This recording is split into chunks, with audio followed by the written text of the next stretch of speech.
Jesus, no silêncio da prece, meus irmãos a ti pedem paz, para aliviar um pouco as aflições.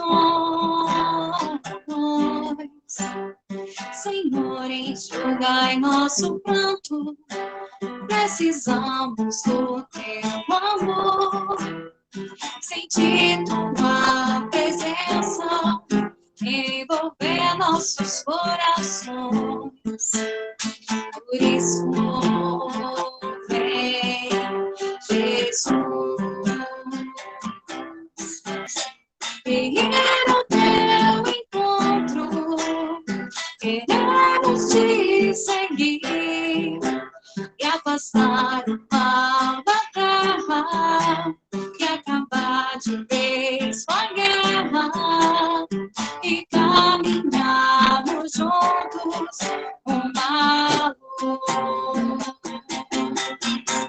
E ir ao teu encontro, queremos te seguir e afastar o mal da terra e acabar de vez com a guerra e caminharmos juntos uma luz.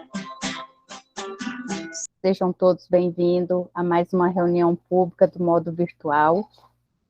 Esperamos que estejam todos bem. Eu me chamo Joana Dark, estou na coordenação do trabalho hoje. Então, vamos agora à nossa escala do trabalho dessa noite. Leitura do Evangelho está o nosso amigo Juliano. Ele vai estar lendo o capítulo 10, Não julgueis para não serem julgados. A prece inicial está com a dona Rose, ela vai estar abrindo o trabalho com a prece inicial para nós. O palestrante é o senhor Antônio Chauvin, que já está aqui na sala conosco. Seja bem-vindo, meu irmão. É um prazer recebê-lo aqui conosco. E o passe virtual será pela nossa companheira Natália. Ela estará fazendo o passe, a fluidificação das águas e a prece final, tá bom? Vamos dar início agora com a leitura do Evangelho. O Juliano vai estar fazendo para nós. É com você, Juliano. Do Evangelho segundo o Espiritismo, capítulo 10, Bem-aventurados os que são misericordiosos. Não julgueis para não ser julgados. Aquele que não tiver pecado, atire a primeira pedra. Item 11 e 12. Não julgueis para não ser julgados, pois será julgado conforme tiver julgado o próximo. E será medido na medida que medir o outro. Então os escribas e fariseus trouxeram uma mulher que foi pega em adultério. E chegaram a Jesus e disseram que ela foi pega em adultério. Mestre, esta mulher foi surpreendida em adultério. Moisés nos diz que devemos apedrejar. Qual é a sua opinião sobre isso? Eles falavam isso para ter motivo de acusá-lo. Mas Jesus estava escrevendo com o dedo na terra. Continuando a interrogá-lo, ele levantou os olhos e disse: aquele que tiver sem pecado, atire a primeira pedra. E assim foram saindo os mais velhos primeiro e depois os mais novos. E então ficou a mulher e Jesus. E ele disse: onde estão aqueles que te acusaram? E ela disse: ninguém está aqui. Então vá e não peques mais. Que assim seja. Nos preparar para a prece inicial, procurando sempre sentar da melhor forma possível, relaxar nosso corpo, nosso coração, nossa mente. Aproveitar esse momento de harmonia, a sintonia com a espiritualidade maior, sintonia com o nosso Mestre Jesus. Essa sintonia nos faz muito bem, alivia o nosso coração, derrama o bálsamo sobre nós nestes momentos. E vamos agradecer, mostrar a nossa gratidão. Gratidão para com o Mestre, para com a espiritualidade maior, para com o nosso Pai, Deus Todo-Poderoso, Criador do céu e da terra. de nos ter dado essa grande oportunidade de estarmos todos aqui reunidos nesse tratamento benéfico a todos nós, tratamento que se estende aos nossos lares e nossos familiares. Querido Mestre Jesus, nós te agradecemos por tudo, Senhor, pela nossa saúde, pela nossa vida, pela nossa família, pelo nosso dia, e agradecemos até pelas nossas dificuldades, pois com as dificuldades nós aprendemos demais. Isso é importante para o nosso aprendizado. Mas ainda rogamos a Ti, Mestre, que permaneça conosco durante todo o tratamento desta noite. Graças te damos, que assim seja, hoje, agora e sempre. Agora eu passo a palavra para você. Seja bem-vindo e que Jesus te abençoe e a espiritualidade te intua. Ok, pessoal, muito obrigado pela oportunidade de estar com vocês essa noite e podemos conversar, seres julgados, né? A leitura do Evangelho é muito interessante, porque se a gente fizer uma reflexão, nessa parábola, ou nesta passagem, quem saiu primeiro foram os mais velhos, né? E por que foram os mais velhos? Porque quanto mais velhos nós somos, mais pecados nós cometemos, né? Então, aquele que tiver sem pecado, atira a primeira pedra. Então, os mais velhos foram saindo primeiro, né? Essa é a parte interessante da gente analisar. E é muito mais interessante verificar o nosso comportamento, que eu chamei aqui de reservatório moral. Então, vocês vejam bem, na época em que Jesus esteve conosco, o nosso reservatório moral preconizava que a adúltera fosse apedrejada, mas não preconizava que o adúltero fosse apedrejado, né? Então havia aí já, naquela época, uma discriminação em relação à mulher. Muito bem. Se nós formos relembrar a história de Maria de Magdala, ou Maria de Madalena, nós vamos relembrar que ela era herdeira de terras do seu pai, e por ela ter casado, quem assumiu as terras do dono foi o marido, que a expulsou de casa porque teve uma outra consorte que não fora ela. Então ela teve que se afastar daquilo que era, por direito, hoje dela. Então é muito interessante quando a gente olha essa questão da pedra, atirar a pedra. E eu fui anotando aqui algumas situações para a gente ir batendo um papo, né? Não vou dizer que isso aqui seja uma palestra, mas seria uma reflexão coletiva. Que a gente vai analisar o nosso posicionamento em relação ao julgamento moral. E é muito curioso como nós todos temos o hábito de fazer esse julgamento. E para poder fazer um preâmbulo, para a gente começar a conversar sobre isso, tem uma historinha que eu acho que até vocês conhecem, né? Uma determinada senhora casada com seu esposo, ela olhou assim pelo vidro da janela dela, a janela fechada, essas janelas que não abrem, né? Fica sempre com o vidro fechado. E falou para ele assim: olha a roupa dessa vizinha. Isso é uma vergonha. Porque essa roupa foi colocada no varal e está imunda, meu bem. Olha que coisa esquisita. Eu não teria coragem jamais de colocar essa roupa no varal. Ela falou isso um dia. No outro dia ela falou de novo. Olha, eu vou te falar, eu sou uma mulher, e aí é nessa hora em que nós nos exaltamos, né? Porque quando ela fala assim, olha a roupa da vizinha, ela está exaltando que ela não faz aquilo, né? Ela está se comparando a vizinha, o marido, dizendo que ela tem melhores qualidades do que a vizinha.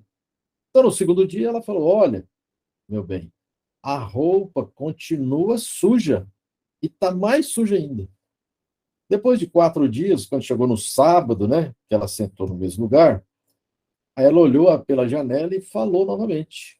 Nossa, agora a roupa ficou linda. Tanto eu falar, a vizinha foi lá e lavou direito aquela roupa. Olha como é que está tudo verde, muito bonito e tal. O marido, discretamente, né? Porque se não fosse discreto, já ia ser uma conversa mais séria no lar. Falou, meu bem, eu lavei a nossa janela, né? Eu limpei o vitrô, eu deixei ele limpinho. É por isso que a roupa da vizinha agora está mais clara. Então, Se a gente for analisar os aspectos que envolvem os nossos pré-julgamentos, nós vamos perceber o quanto que nós somos juízes, quanto que nós culpamos as pessoas pelos nossos fracassos íntimos.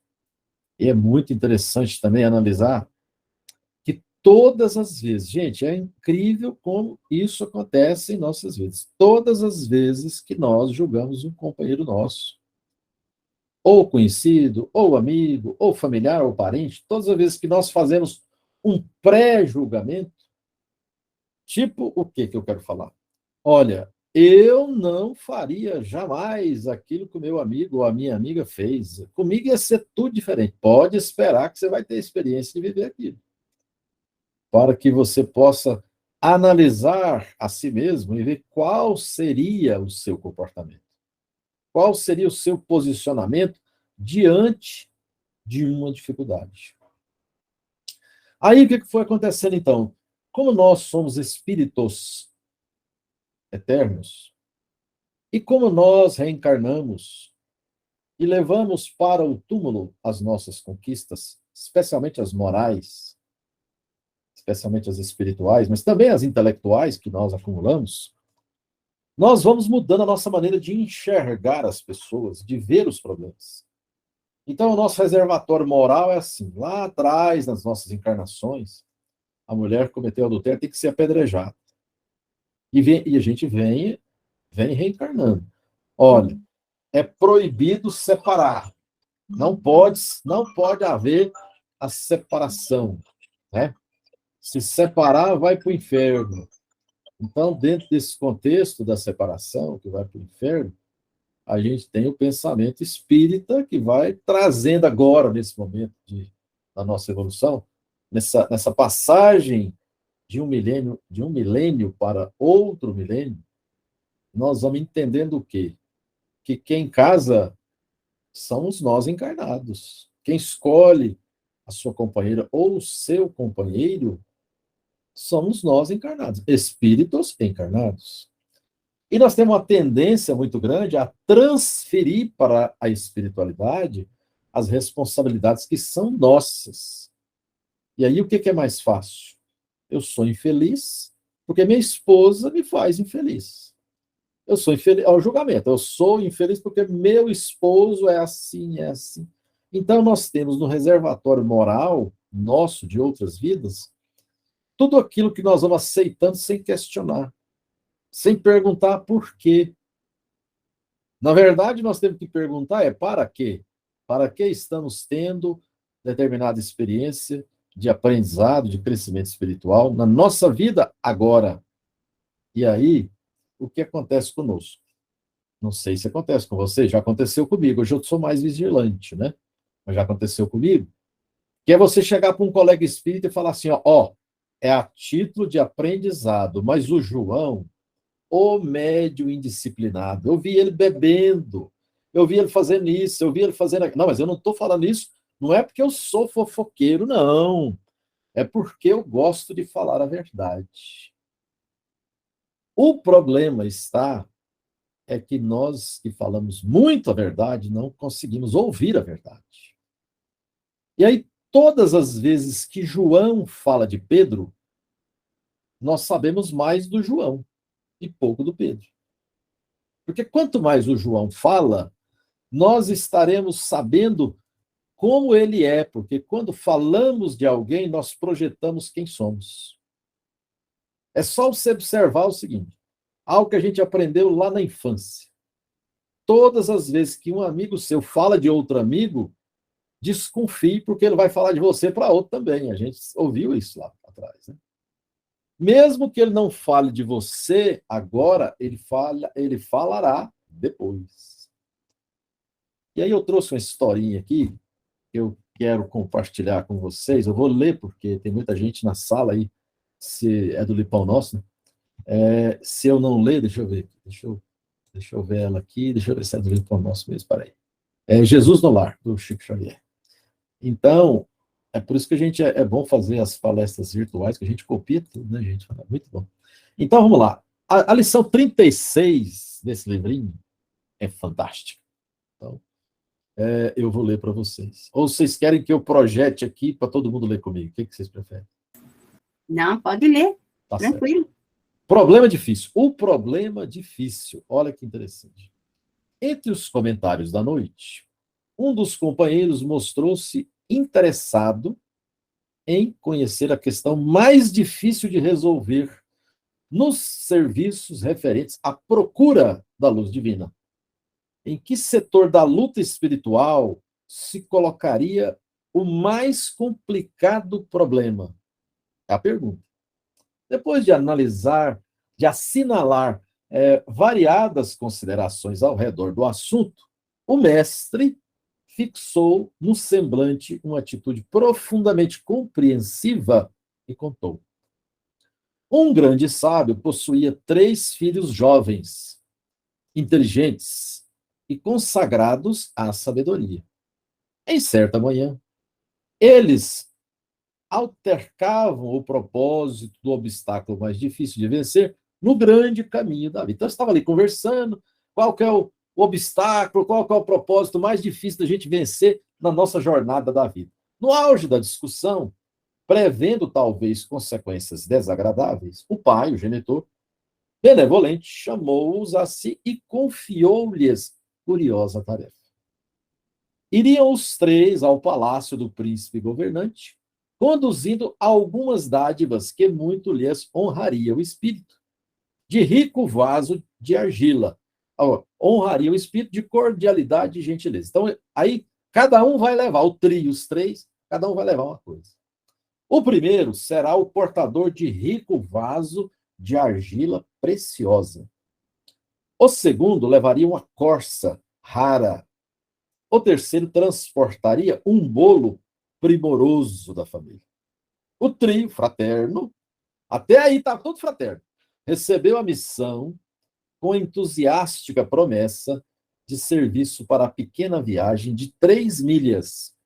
No entanto, a meio do caminho, principiaram a discutir. O depositário do vaso não concordou com a maneira pela qual o irmão puxava a corça, delicada, e o responsável pelo animal dava instruções ao carregador do bolo, a fim de que ele não tropeçasse, perdendo o manjar. Então falou, cuidado com o bolo, que ele é muito gostoso e o príncipe vai adorar. Este último aconselhou o portador do vaso valioso para que não caísse. E vai lá os 3. O pequeno séquito seguia a estrada fora, dificilmente, porquanto ouvida a própria tarefa. Quer dizer, cada um preocupado com a tarefa do outro, mas a sua mesmo, ele não estava prestando atenção. A fim de consertar a posição da peça de argila nos braços do companheiro e o vaso premido pelas inquietações de ambos, escorrega de súbito para espatifar-se no cascalho poeirento. Com o choque, o distraído orientador da corça perde o governo do animal, que foge espantado, abrigando-se em floresta próxima. O carregador do bolo avança para assustar-lhe a fuga, quer dizer, para impedir que o animal fugisse, internando-se pelo mato adentro, e o conteúdo de prateada bandeja se perde totalmente no chão. Desapontados, irritadiços, os 3 rapazes tornam a presença paterna, apresentando cada qual a sua queixa e a sua derrota. O sábio, porém, sorriu e explicou-lhes: aproveitem o ensinamento da estrada. Se cada um de vocês estivesse vigilante na própria tarefa, não colheriam as sombras do fracasso. O mais intrigado problema do mundo, meus filhos, é o de cada homem cuidar dos próprios negócios, sem intrometer-se nas atividades alheias. Enquanto cogitamos de responsabilidades que competem aos outros, as nossas viverão esquecidas. Jesus calou-se pensativo e uma prece de amor e reconhecimento completou a lição. Então, eu trouxe essa pequena história para a gente poder continuar a nossa conversa, avaliando, por exemplo, quais são as nossas posições diante da vida.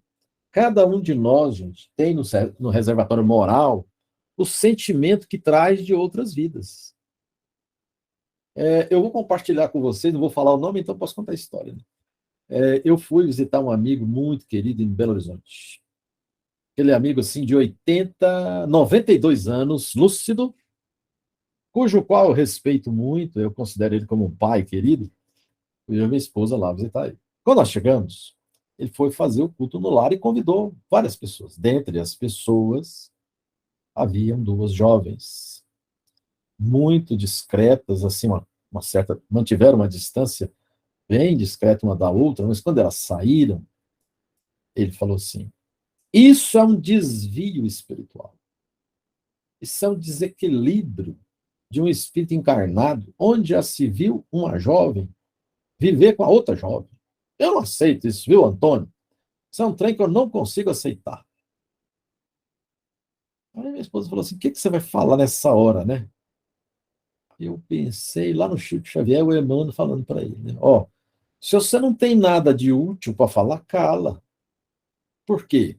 Como que eu ia contestar o meu amigo de 92 anos, que tem assim, ó, inúmeras conquistas morais na encarnação atual, que eu conheço muito bem, inúmeras conquistas espirituais, aí eu vou dizer para ele que ele precisa pensar diferente? Quem sou eu para falar isso para ele?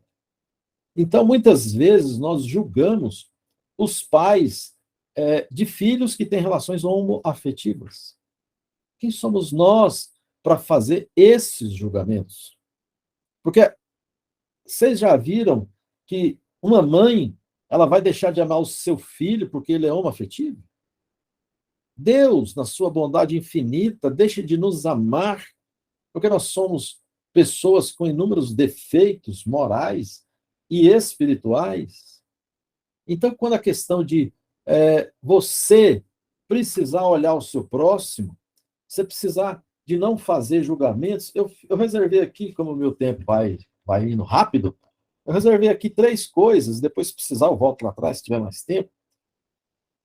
Gente, eu queria fazer uma pergunta que eu fiz para mim quando eu vim fazer essa palestra hoje. Será que nós nos julgamos superiores aos outros? A ponto de termos condições de fazer julgamentos? E quantas vezes nós não falamos, mas pensamos e maldizemos alguém porque nós discordamos daquela pessoa? Eu me recordo, assim, com uma certa nostalgia, quando eu adentrei a casa espírita e tinha um companheiro, nessa época era da mocidade, que ele fumava, ele era um jovem que fumava. E, de repente, eu era só um frequentador da mocidade, eu não era dirigente, eu não era nada. Eu era um frequentador. E o presidente da mocidade chamou ele e falou para ele assim que ele não podia participar da mocidade porque ele fumava. Aquele negócio assim, sabe, quando alguma coisa te incomoda, mas você não tem como falar, como dizer, como descrever. Eu fiquei pensando, mas será que não era o caso de abraçar esse jovem, trazer ele para o convívio saudável, para que ele pudesse ser diferente? Olha para você ver como que as coisas são. Se eu fosse presidente dessa mocidade, eu ia fazer diferente. Você acredita que eles me elegeram no ano seguinte como presidente da mocidade? A Mocidade Espírita Paulo de Tarso, ali perto do Mutirana, eu posso falar isso para vocês. Seu Romeu Granato, na época, era vivo ainda. E nós começamos a fazer festas mensais. Porque, como vocês sabem, eu uso muleta desde pequenininho, desde jovem. E eu falava assim, se vocês vêm na Mocidade Espírita e daqui vão para uma festa, por que já não faz uma festa? Mas na Mocidade Espírita não pode isso, não pode aquilo. Não, a gente pode tudo. Agora, nós temos que ter a nossa escolha, nós temos que fazer nossas escolhas. Então, eu me recordo, assim, que quando nós fizemos a primeira festa, tinha bebida alcoólica, tinha cigarro, tinha música rave, tinha tudo quanto é trem, naquela época lá, nos anos 80, né? Tinha isso tudo. Aí eles falaram assim, Antônio, você não quer, não? Eu falei, pai, eu não curto esse trem, não. Eu gosto de ficar mais lúcido, eu gosto de ficar mais alegre, e se eu ando de muleta, então, se eu beber esse trem, eu vou escorregar, não quero, não. E comecei a mostrar para os jovens que, para estar alegre, não precisava beber. Só que eu não falei isso, eu não condenei ninguém. Nós fomos fazendo festas, nós fomos fazendo excursões com os jovens. E aí, como a gente fazia uma vez por mês, alugava o ônibus para ir para Caldas Novas, para ir para Corumbá, os pais ficaram preocupados e foram até a mocidade. Aí me perguntar quem que estava promovendo essa baderna. Aí eu falei para eles, ó, vamos com a gente, ué. Ué, mas meus filhos não aceitam. Eu falei, não, mas nós aceitamos. Não é proibido o pai ir também, não. Pode vir. O pai pode vir participar. É convidado. O pai é convidado a ir participar conosco. Não existe nada proibido que nós fazemos. Então, o que aconteceu? Veio mostrar para nós que qualquer atitude nossa transparente inibe o julgamento, porque a gente é transparente. Então, nessa questão, a gente pôde perceber que alguns membros adultos da casa onde eu frequentava, eles se afastaram porque houve o quê? Por que se afastaram? Porque eles se sentiram maltratados, humilhados, espizinhados. E aí, sabe o que é uma coisa que não tem lógica na minha cabeça na época e não tem lógica na minha cabeça hoje? Como todos somos espíritas, então posso falar com certa tranquilidade. Nós vamos a uma reunião mediúnica e nós recebemos um espírito doente que desencarnou e que ele foi um alcoólatra, que ele foi um assassino, que ele foi um verdugo, que ele foi um criminoso. E nós falamos com ele com tanto carinho, com tanta paciência. Nós recebemos esse espírito por meses a fio para poder tentar ajudar ele, porque ele é um espírito sofredor desencarnado. A gente não vê ele. Alguns médicos podem até ver, mas a maioria não vê. Só tem a sensibilidade da presença dele. E eu me pergunto o seguinte, por que nós não temos a mesma paciência com os colegas que frequentam a casa espírita conosco? Por que nós julgamos tanto? Eu tenho um caso também, que acho que dá tempo ainda, né, de contar mais um caso. Vocês vão me policiando aí, que eu estou com a hora na mão, mas a intuição vem aí, às vezes eu me perco um pouquinho. Então você fala assim, ó, 5 minutos, por favor, viu, João? Para mim. Que eu fico olhando para você, aí você me fala. Ou então, a nossa colega Rosimeire fala para mim, 5 minutos. Nós estávamos na mocidade nessa época e nós ficamos sabendo, né, que um caso que foi contado para nós pelo doutor psicólogo, não sei se ele era médico, professor Iron Junqueira, que morava em Anápolis. E nós convidamos o orador. Sabe assim, quando você convida o orador, que você é jovem, acha que o orador vai vir de carro, vai vir de terno, de gravata, etc. Tal. Como a reunião era às 8, eu cheguei às 7h10 para abrir a casa, o pessoal chegar e tal. Quando eu cheguei lá, já tinha um senhor com um óculos grande, assim, parecendo uma lata, né, de aquele óculos grandão, meio calvo, assim, alegre e tal, tá lá esperando na porta. Falei, ó, de certo ele tá querendo assistir a palestra, né? Porque o orador vai vir, mas não perguntei qual era o nome dele. Falei pra ele, ó, vamos entrar, o orador vai chegar aí, vai fazer a palestra e tal. Ele falou, então, mano, entrou, sentou na última carteira, e os jovens foram chegando, foi chegando. Quando entrou todo mundo, faltava 7:50. Aí eu perguntei pro meu colega assim, eu acho que o orador não vai vir, não, porque 7:50 ele não chegou. Aí ele falou, Antônio, ele já tá lá atrás, na última carteira lá, ele lá. Aí eu fiquei com tanta vergonha, fui lá, abracei, pedi desculpa e tal, né? Aí ele contou para nós o seguinte, que havia, então, um centro espírita lá em Anápolis, onde ele frequentava, e que tinha o presidente e o vice-presidente. Mas o vice-presidente, ele queria, na verdade, ser o presidente da casa, ele não queria ser o vice. Vocês já viram isso? Ou é uma história só lá, né? Só naquela época, né? Não existia ciúme na casa espírita, né? Só naquele tempo. Hoje não tem mais ciúme, hoje ninguém quer mais essa posição de destaque, né? Mas naquela época tinha.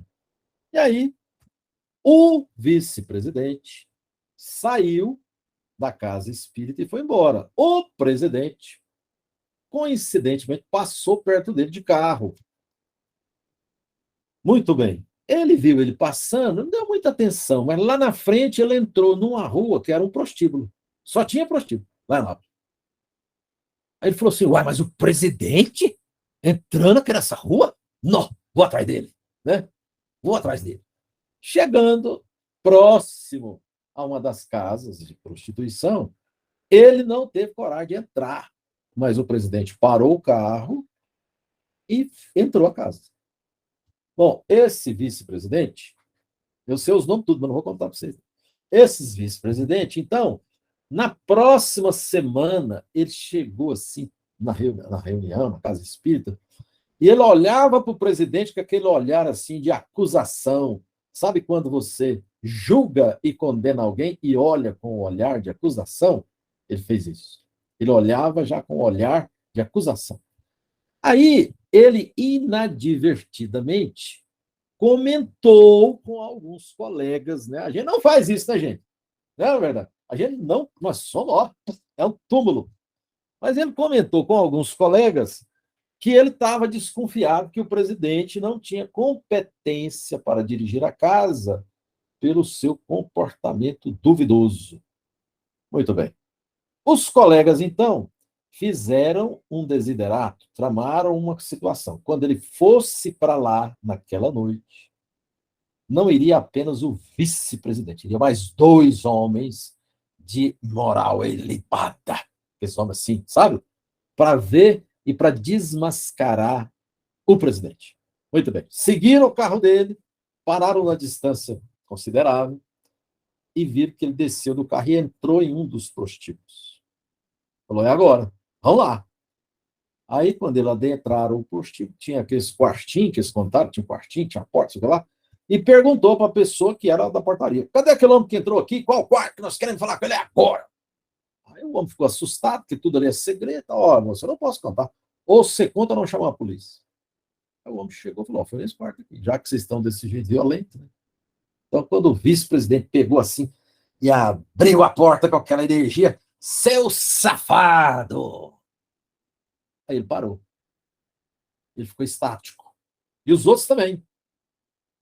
O presidente já estava há um mês indo visitar a filha do vice-presidente, porque ele soube que ela estava muito amargurada com a criação do pai e da mãe e que ela estava se prostituindo. E ele estava indo ali para convencê-la, para poder dizer a ela que aquele não era o único caminho. Inclusive, convidando ela para trabalhar em uma de suas empresas. Olha para você ver como é que é o negócio. Então, quando o professor Iron Juca contou essa história, vocês vejam que tem aí 35 anos. Eu nunca esqueci. Porque o julgamento que nós fazemos, a maledicência com que nós falamos, ela destrói vidas. Pessoas, muitas vezes, fazem tratamentos psicológicos, outras pessoas chegam até a se suicidar, porque o abalo moral é acima da condição que a pessoa tem de suportar a calúnia. E meu pai falava assim para mim, meu filho, a língua humana destrói mais que uma bomba atômica.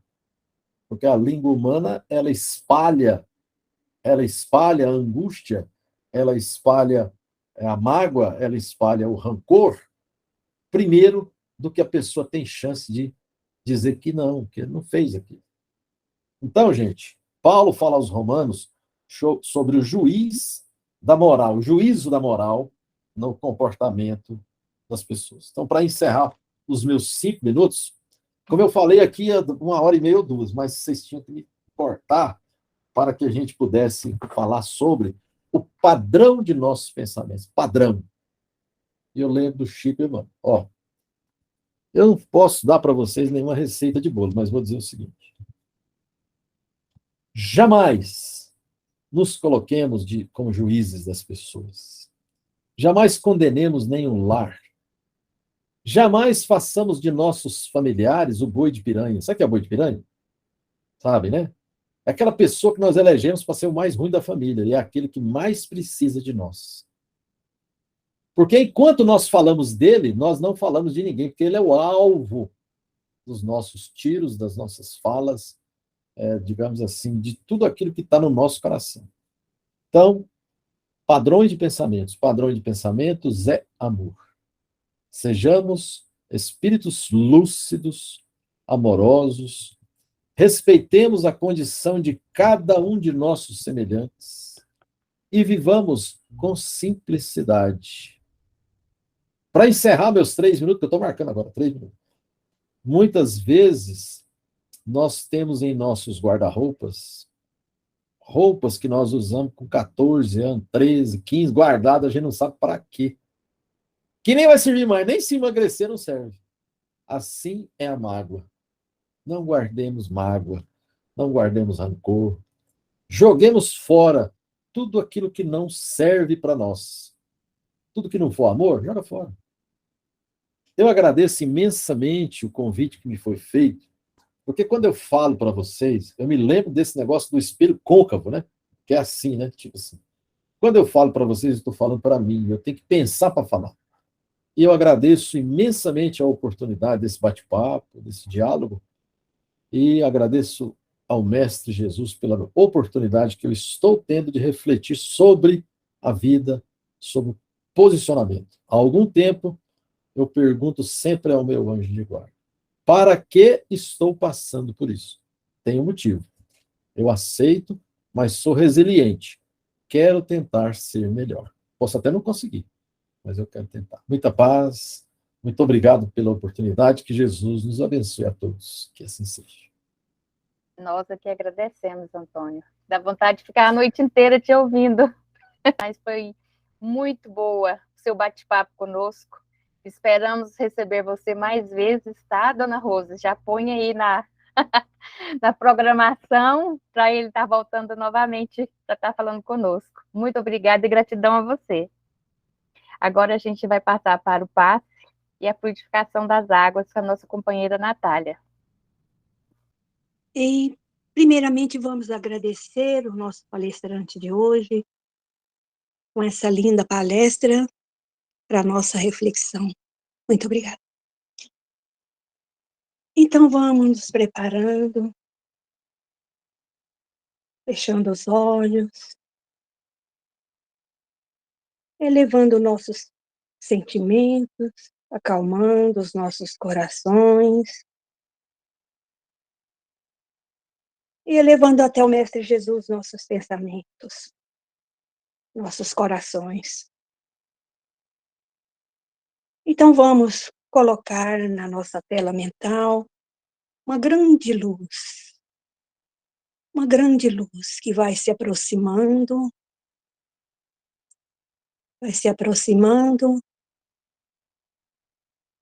e vamos então ver o nosso Mestre Jesus com o seu olhar meigo, de mão estendida em nossas cabeças,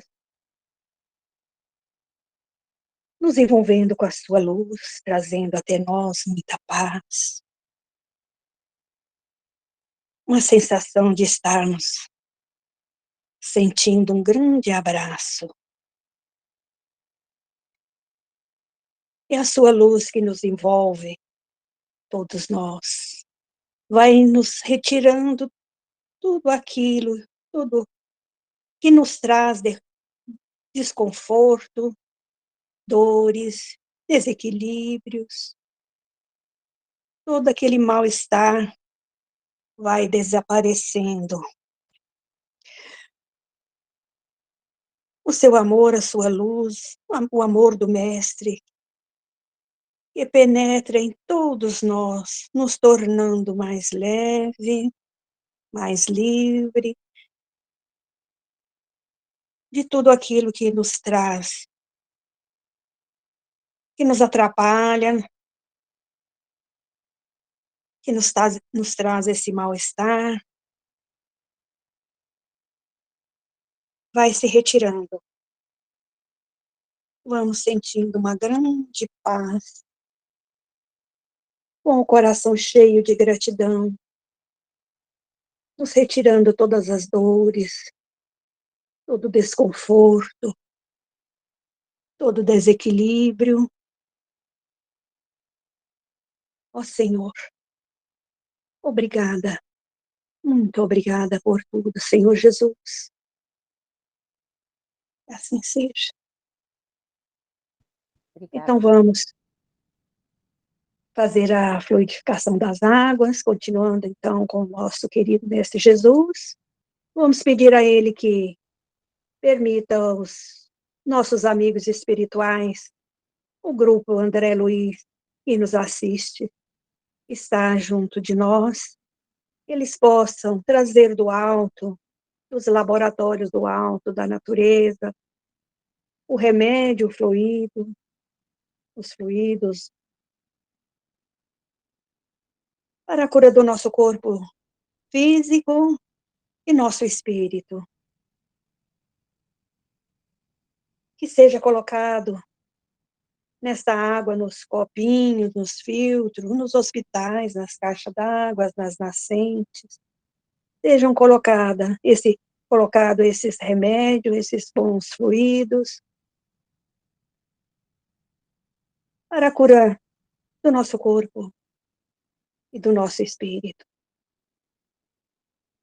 Então vamos pedir ao Senhor Jesus a permissão para encerrar os nossos trabalhos de hoje, com o coração cheio de gratidão ao nosso Senhor, continue sempre junto de nós, hoje, agora e sempre.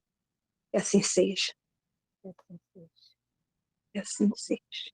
Obrigada, Natália, pela sua prece, linda prece. Obrigada, Antônio, mais uma vez, por estar aqui conosco. Esperamos recebê-lo mais vezes. E agradecer a todos que estão aqui, que assistiram a palestra, e na próxima quinta-feira, se por permissão de Deus, estaremos todos aqui novamente para nos encontrarmos e dar continuidade no tratamento.